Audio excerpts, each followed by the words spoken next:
Então, não entender a questão racial como uma questão política do movimento negro é um erro.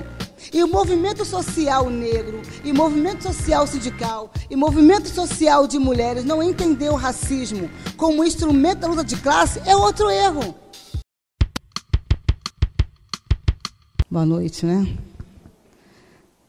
Todos nós agradecemos, mas vale a pena agradecer de novo. É uma iniciativa muito bacana, uma coisa que nós temos tentado inovar. A CTB do Rio está buscando fazer essa relação com os sindicatos. A ideia nossa foi fazer uma atividade, uma semana. Iniciou quinta-feira com o baile charme. Segunda-feira, Catinha Poderosa enfrentou uma véspera de feriado. Quarta-feira estava aqui, quinta-feira nós estamos aqui e sexta-feira vamos estar no Metalúrgico do Rio, porque amanhã nós vamos estar fazendo uma saudação aos 100 anos do samba, porque é identidade, é luta, é resistência. Então, o caminho da CTB está sendo buscado por aí. E a Kátia está lembrando que dia 25 vai ter que pagar 2 por causa disso. Dia 25 tem o botequim dos bancários, nada de graça, minha filha. Vamos lá. Companheiros, o comerciário fez um trabalho super bacana. Parabéns aí ao Black, parabéns ao Márcio, parabéns à Rosângela. CTB fica muito feliz com essa possibilidade. A Secretaria Nacional de Igualdade Racial, ela vai pegar por um aspecto diferente, porque assim fica muito contemplado a fala da Alessandra, que foi riquíssima, a fala da Ana, que foi muito rica. E aí nós analisamos, ali, gente, o molequinho, todo esperto, quem estava falando nele? A Alessandra ficou falando nele o tempo todo, ele chegou, Alessandra. Nosso futuro. A questão objetiva é que a Alessandra ela fez uma análise super bacana e ela traz um conteúdo histórico. A Ana faz o conteúdo atual histórico, assim como a Alessandra fez. E a Alessandra pega numa questão importante, que é o seguinte: e aí, faz o quê? Então, assim, eu peguei nesse caminho, Alessandra. E aí, faz o quê? Então, podemos passar. A Secretaria de Igualdade Racial da CTB, ela pensa que nós estamos passando por um momento de extrema condição histórica, política, de uma evolução muito grande, aonde nós não temos como negar uma coisa chamada luta de classe. Quem achava que isso não existia, agora não tem para onde fugir. Quem não percebia que ela estava com toda a vida aí plena, agora consegue perceber. Porque a conjuntura, ela fala por ela. E eu acho que a eleição de Trump nos Estados Unidos dá essa nitidez do que significa e o que significa esse retrocesso.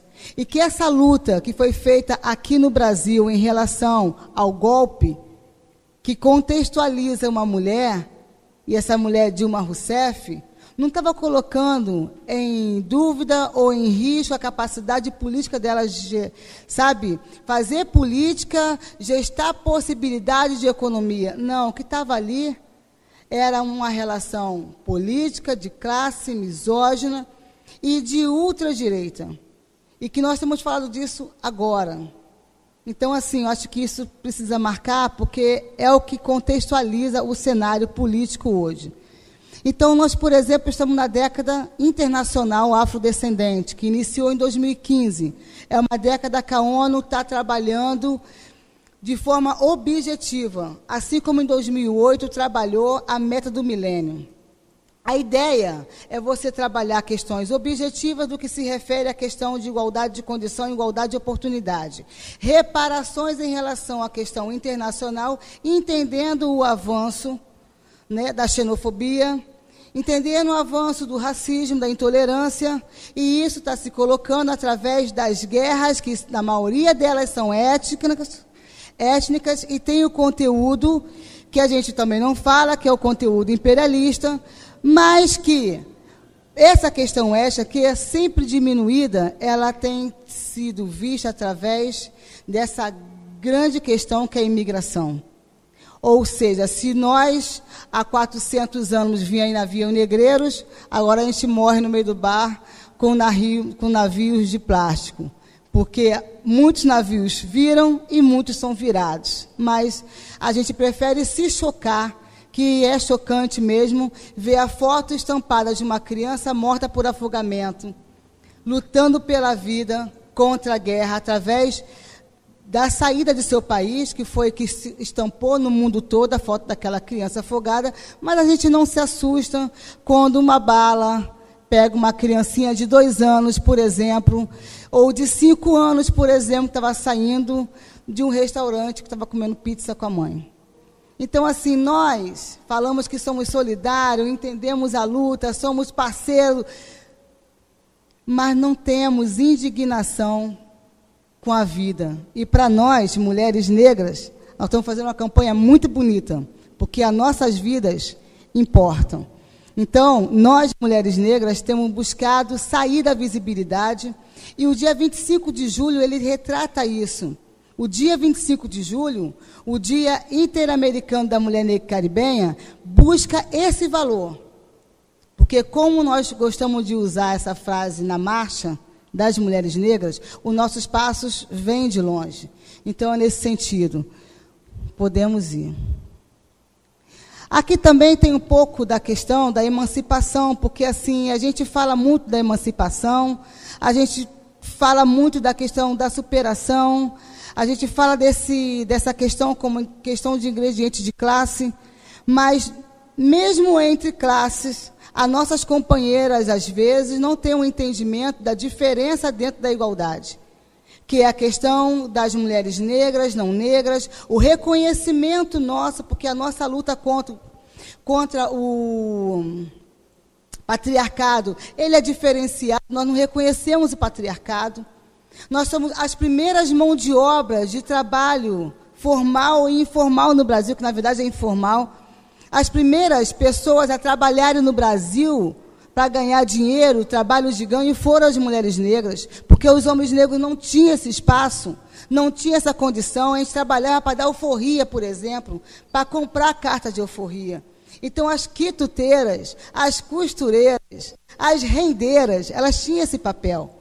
As amas de leite tinham esse papel. Então, não reconhecer é uma luta entre si. E isso tem criado uma polêmica muito grande, porque nós não temos mais o entendimento que devamos esperar as nossas companheiras terem essa percepção. Então, cresce com isso o feminismo negro. E cresce também uma questão muito objetiva, que são os valores dessas mulheres.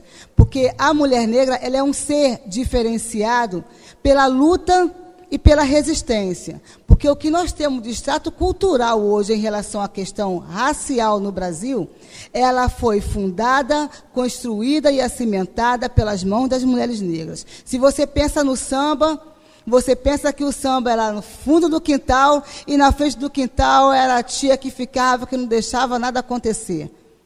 Se você pensa na possibilidade de hoje nós falarmos a mesma língua e estarmos juntos, e ter terreiro, e ter umbanda, e ter candomblé, são essas mulheres também que bancavam e criaram essa identidade. Então, é uma outra questão. Toda a identidade que nós temos, nós devemos a essas mulheres negras. Então, tudo que a gente hoje consegue preservar tem o ato de resistência, tem o ato de rebeldia, de solidariedade, de emancipação dessas mulheres negras. Pode passar. Aqui a gente fala das múltiplas faces do racismo, e a gente diz que nós, da CTB, e o movimento sindical tem evoluído nisso. A Convergência Negra chamou para um papo, é uma proposta antiga, que parece que agora vai dar certo, que é o seminário do movimento negro com o movimento sindical. Eles achavam: Mônica, você é maluca, Mônica, essa porra não vai dar certo, vocês são foda, vocês querem mandar em tudo. E a gente falava: rapaz, fazer a discussão racial no movimento sindical é para quem tem estômago, porque culturalmente não tem esse papel. Então, qual é o nosso guarda-chuva? O nosso guarda-chuva é a primeira e a segunda internacional, aonde parte do movimento, a segunda e a terceira está ali, onde parte do movimento negro que não quer aceitar a questão do marxismo como uma questão emancipatória também, como entendimento, e não quer entender que cada um vive uma sociedade, um momento. O Marx não tinha o entendimento da bandeira Somos Negão. Ele vivia um contexto histórico. Agora, aquela internacional a qual ele tinha toda uma elaboração e pensamento, defendia a emancipação. E a luta contra o colonialismo e a luta contra o imperialismo no mundo se deve a isso. E não dá para ter negação. É muito fácil lembrar da luta contra a apartheid na África e lembrar de Mandela. Mas vai lá ver como é que Mandela estava. Quem sustentava politicamente e ideologicamente aquela questão? Não dá para você olhar aquele período da década de 50 em diante, não entendendo, não respeitando uma coisa chamada bipolaridade. Existia de uma ponta a outra. E era importante para nós. O papel da antiga União Soviética na luta contra o colonialismo, o papel dos comunistas, não pode ser negado. É verdade que eles não falavam que somos todos iguais, mulheres e homens, vamos caminhar juntos. Mas a luta, ela dava-se no contexto histórico, político e geopolítico. E isso nos beneficiava. Então, nós podemos amarrar isso com uma luta, por exemplo, nos Estados Unidos, que a gente hoje estamos comemorando os 50 anos de Black Panthers. Falamos, com o maior carinho da Angela Davis. E é desde lá que essa danada mantém firme, porque ela é do Partido Comunista. Assim como nós também temos o maior respeito pelo Malcolm X, que também se aproximou e que também fazia a luta e também entendia o marxismo como um grande guarda-chuva. Então, não entender a questão racial como uma questão política do movimento negro é um erro. E o movimento social negro, e o movimento social sindical, e o movimento social de mulheres não entender o racismo como instrumento da luta de classe é outro erro. E o movimento sindical entender isso como uma questão secundária, perdeu. Não entender isso como política objetiva, perdeu de novo. Então, nós temos conseguido dar passos importantes no caminho desse entendimento. E isso, para nós, da CTB, tem trago bastante alegria. Podemos continuar. Bem, as ideias emancipatórias avançaram. É um pouco disso que eu estou tentando falar aqui, que eu acabei de explicar, o avanço do entendimento, o avanço de que não dá para caminhar sozinho, o avanço que a vitória nossa é ter o entendimento do coletivo, o coletivo dentro do coletivo, o individual dentro do coletivo, entender que essas percepções na luta de classe, ela é fundamental, porque a luta de classe, ela perpassa por várias nuances, e uma das nuances é o movimento sindical. Por quê? Porque é a relação capital-trabalho. A Alessandra citou aqui essa questão dos comerciários. É impressionante o papel das mulheres negras nessa questão do comércio. É impressionante o papel dos negros na tecnologia de mineração, extração de minério e da água, e também no método de plantio. E é impressionante essa negação. A primeira greve no Brasil, ela ocorreu em 1887, na fazenda de Ilhéus. Vocês já ouviram falar isso em algum momento? Aonde que o movimento sindical conta isso? E sabe qual era um dos eixos? Redução de jornada de trabalho, para tempo de plantio, para a subsistência da família. Qual é o outro ponto? O pedaço de chão aonde eu pudesse plantar e aonde eu pudesse ser respeitado, ter a minha cultura. Sabe qual é o nome disso? Território. Aqui você não pode entrar. Aqui, se eu quiser cantar e dançar, é um direito meu. Aonde que está escrito isso? Que coisa mais emancipatória, companheiros e companheiras? Mas não diz. É a negação da história. Por isso a importância da Lei 10.639 e 11.646. Né? 45. Bem, podemos seguir. Uma questão importante que a gente precisa dar é essa questão da luta de classe, o imbricamento da luta de classe na questão de gênero, na questão racial. Pode parecer besteira, mas assim, o último período, nós militantes, Quero parabenizar a todos vocês, daria um abraço a todos vocês e também falaria que diabo que a gente é, né? Parece que nós somos máquina. Em 2013, nós nos preparamos para ganhar a eleição. Em 2014, ganhamos a eleição. Em 2014, nos preparamos para não perder o mandato. E estamos até agora, 2016, não paramos. Um bagulho esquisito. E ainda bem que nós não paramos. Acontece que, olha que interessante, foi no pós-eleição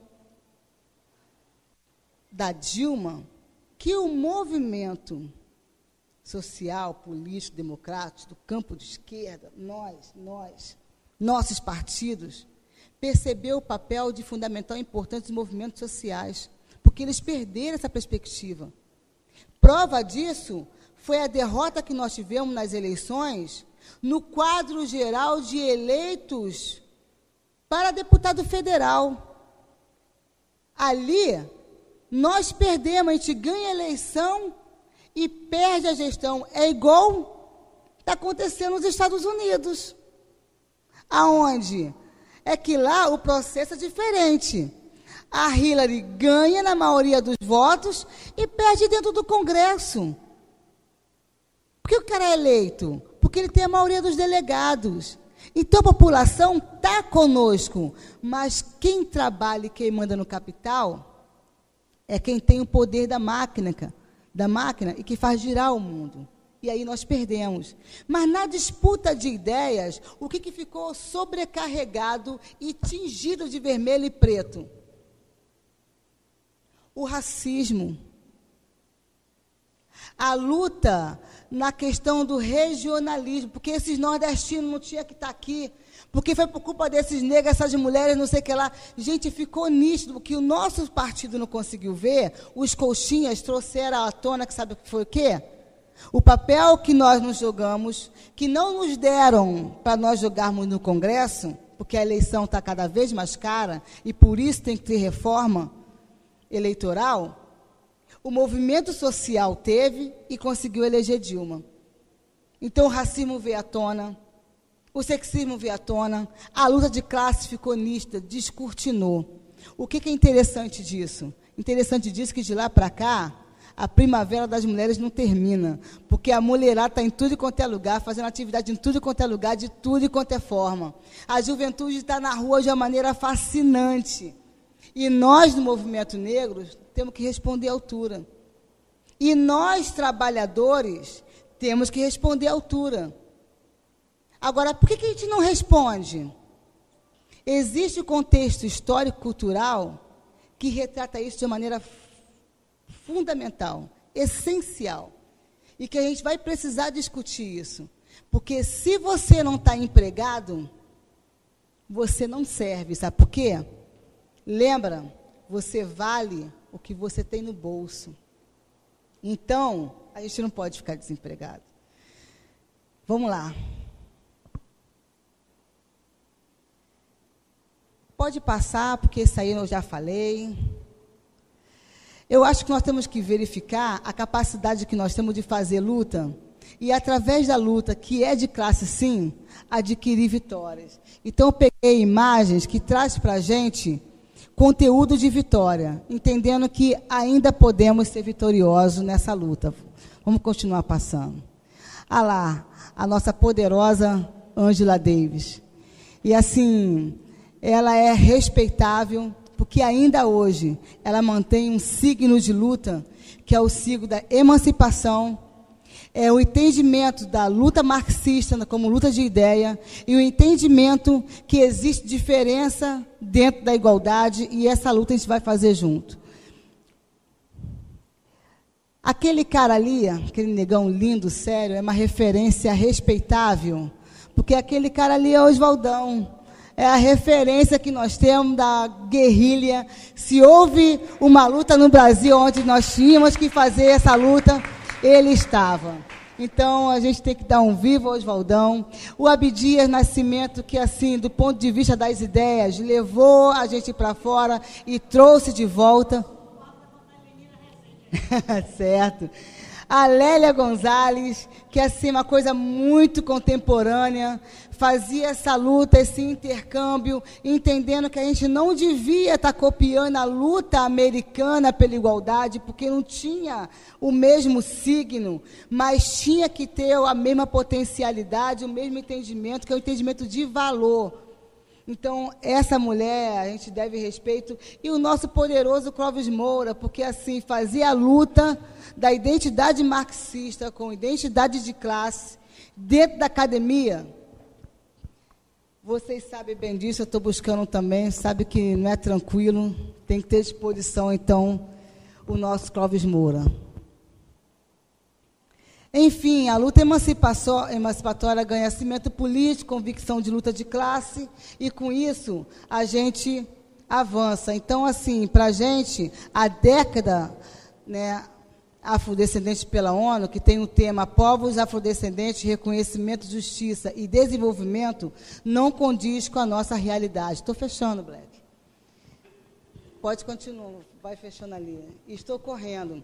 Aqui, companheirada, é para a gente entender que existe racismo no Brasil, e nós já sabemos disso. Nós já conseguimos provar e comprovar que não tem democracia, no mito da democracia racial. Ele já foi quebrado, mas nós precisamos entender que a diferença é muito pouca entre nós e os Estados Unidos. Sabe por quê? Porque se avança uma luta que pode favorecer o povo, a luta reacionária vem e é igual. Então, tanto no Brasil quanto nos Estados Unidos, o racismo que mata é o racismo que tem a mão do Estado, é o racismo institucional. Vamos lá, que está chegando ao fim.